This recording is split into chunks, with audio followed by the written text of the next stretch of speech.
Hai, nama saya Sinta. Saya dari kelas A, program studi ilmu tanah. NIM saya C1051201005. Di sini saya akan menjelaskan tentang dasar-dasar ilmu tanah.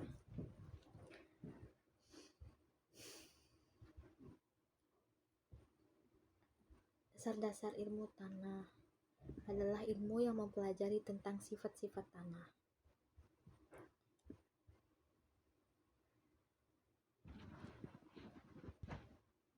Ilmu tanah dibagi menjadi dua, yaitu pedologi dan edapologi.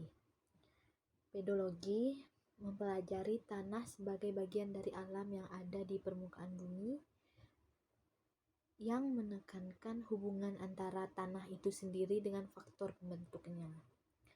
Sedangkan edapologi mempelajari tanah sebagai suatu alat produksi pertanian yang menekankan hubungan antara tanah dengan tanaman. Pengertian tanah. Tanah adalah laboratorium kimia dari alam di mana terjadi penguraian kimia dan reaksi sintesis secara tersembunyi. Tanah dianggap tabung reaksi di mana seseorang dapat mengetahui jumlah dan jenis hara tanaman. Tanah sebagai alat produksi, media tumbuh alami bagi tanaman di berbagai permukaan bumi. Ilmu tanah adalah ilmu yang mempelajari asal, cara terbentuk, dan sifat-sifat tanah secara umum. Mengapa ilmu tanah perlu dipelajari?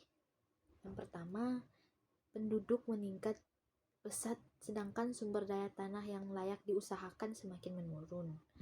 Yang kedua, penyusutan tanah, pertanian karena pergeseran penggunaan lahan pertanian ke non-pertanian. Yang ketiga, tanah mempunyai tingkat kesuburan yang berbeda meski iklim dan faktor lingkungan lain seragam atau sama. Keempat, sejak perladangan berpindah menjadi pertanian menetap, maka tanah dipaksa untuk berproduksi maksimal. Yang kelima, pemberian pupuk tidak selalu meningkatkan kualitas produksi jika macam dan dosis pupuk yang diberikan tidak sesuai kebutuhan. Yang keenam, banyak faktor dalam tanah yang berpengaruh terhadap tanaman.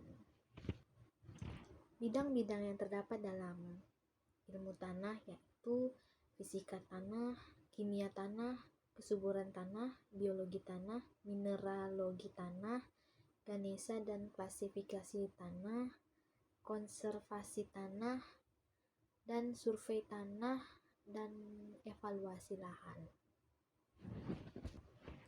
Jadi, dapat disimpulkan bahwa tanah adalah suatu benda alami yang terdapat di permukaan bumi yang tersusun dari bahan mineral sebagai hasil pelapukan bebatuan dan bahan-bahan organik sebagai hasil sisa-sisa tanaman dan hewan yang mampu menumbuhkan tanaman dan memiliki sifat tertentu sebagai akibat pengaruh iklim, jasad hidup yang bertindak terhadap bahan induk dalam keadaan wilayah tertentu selama jangka waktu tertentu.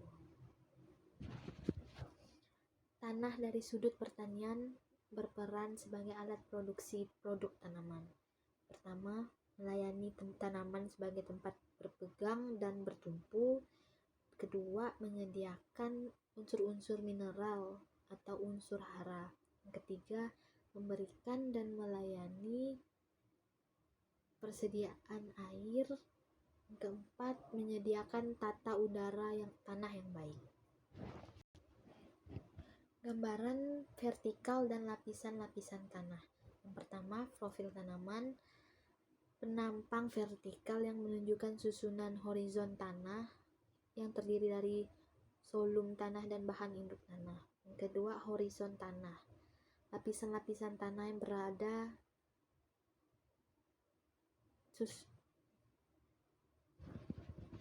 Yang kedua, horizon tanah. Lapisan-lapisan tanah yang berbeda susunan fisika dan kimianya yang terletak sejajar di permukaan tanah sebagai akibat dari proses pengembangan tanah. Yang ketiga, pedon, satuan individu terkecil di dalam 3 dimensi suatu tanah. Yang keempat, regolit, bahan-bahan lepas. Yang kelima, solum tanah, horizon tanah yang terdiri atas berbagai induk yang terdiri dari horizon O, A, dan horizon B. Yang keenam, kedalaman efektif tanah, kedalaman tanah yang masih dapat ditembus akar tanaman. Yang ketujuh, topsoil, lapisan tanah teratas yang biasanya mengandung bahan organik dan berwarna gelap dan subur setebal sampai 25 cm yang sering disebut lapisan oleh tanah. Bagian kedua yaitu komponen-komponen tanah. Komponen-komponen penyusun tanah yang pertama adalah bahan organik, yang kedua bahan mineral. Bahan organik terdiri dari hasil dekom jasad hidup terutama hewan dan tumbuhan. Yang kedua bahan mineral hasil lapukan batuan. Yang ketiga air tanah, yang keempat udara tanah. Bagian-bagian penyusun tanah dan mineral dan tanah organik. Apa itu tanah mineral? Tanah mineral adalah tanah yang kandungan bahan organiknya kurang dari 20% atau kandungan mineralnya lebih dari 80%. Fungsi bahan organik tanah. 1. Mempengaruhi produktivitas tanah. Kedua, mempengaruhi warna tanah. Yang ketiga, mempengaruhi struktur tanah. Keempat, mempengaruhi unsur hara. Kelima, sebagai sumber energi bagi kehidupan dalam tanah. Air tanah. Ketersediaannya bervariasi, berfungsi sebagai pelarut udara tanah. Udara tanah. 1. Kaya akan karbon dioksida. Yang kedua, rendah oksigen. Yang ketiga, berpengaruh pada kandungan air. Organisme tanah 10.000 spesies per gram tanah. Ketiga, organiksi ke anorganiksi. Bahan mineral. Yang pertama, menentukan ukuran butir. Yang kedua, mineral primer. Yang ketiga, mineral liat. Yang keempat, mineral liat berukuran kolonial sebagai berpengaruh pada plastisitas, kohesi, kekasaran, pengembangan, dan dispersi mineral tanah. Baiklah, sekian penjelasan singkat dari saya. Jika ada kata-kata yang kurang berkenan, mohon maaf. Terima kasih.